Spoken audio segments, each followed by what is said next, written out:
Majelis Hakim Tipikor pada Pengadilan Negeri Ambon menjatuhkan vonis 7 tahun penjara kepada Kepala Satuan Polisi Pamong Praja (Kasatpol PP Kabupaten Seram Bagian Timur (SBT), Abdullah Rumain.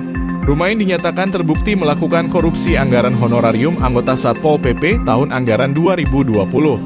Menyatakan menjatuhkan pidana terhadap terdakwa Abdullah Rumain dengan pidana penjara selama 8 tahun dikurangi selama terdakwa berada dalam tahanan, dengan perintah agar terdakwa tetap ditahan, kata pimpinan Majelis Hakim, Lutfi Al-Zagladi saat sidang, Rabu 21 Juni 2023. Terdakwa juga dinyatakan bersalah melakukan tindak pidana korupsi sebagaimana diatur dan diancam pidana dalam Pasal 2 Ayat 1 Undang-Undang Nomor 31 Tahun 1999 JO, Pasal 18 JO Undang-Undang Nomor 20 Tahun 2001 tentang perubahan atas Undang-Undang Nomor 31 Tahun 1999 tentang pemberantasan tindak pidana korupsi JO Pasal 55 Ayat 1 ke 1 KUHP.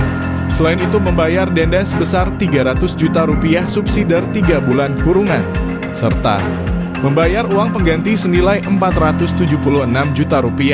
Dengan ketentuan bila uang pengganti tersebut tidak dibayar dalam waktu 1 bulan sesudah putusan pengadilan yang telah memperoleh kekuatan hukum tetap, maka harta benda milik terpidana akan disita dan dilelang untuk menutupi uang pengganti tersebut. Jika terpidana tidak mempunyai harta yang mencukupi untuk membayar uang pengganti tersebut, maka diganti dengan pidana penjara selama 3 tahun. Diketahui putusan Majelis Hakim tak jauh berbeda dari tuntutan Jaksa Penuntut Umum (JPU) Kejari SBT. JPU Ridho sampai sebelumnya menuntut terdakwa selama 8 tahun penjara dengan denda dan uang pengganti yang sama. Menurut Majelis Hakim, hal meringankan vonis terdakwa karena bersikap sopan dan belum pernah dihukum. Sementara yang memberatkan, terdakwa tak mendukung program pemerintah dalam memberantas korupsi. Atas putusan Majelis Hakim, baik jaksa maupun terdakwa didampingi penasihat hukum Munir Khairoti menyatakan pikir-pikir. Diketahui Rumain bersama dengan Abdul Gawi Wabula selaku bendahara mengkorupsi honorarium anggota Satpol SBT pada bulan November hingga Desember 2020. Honorarium sebesar Rp952 juta itu tak dibayarkan ke pegawai.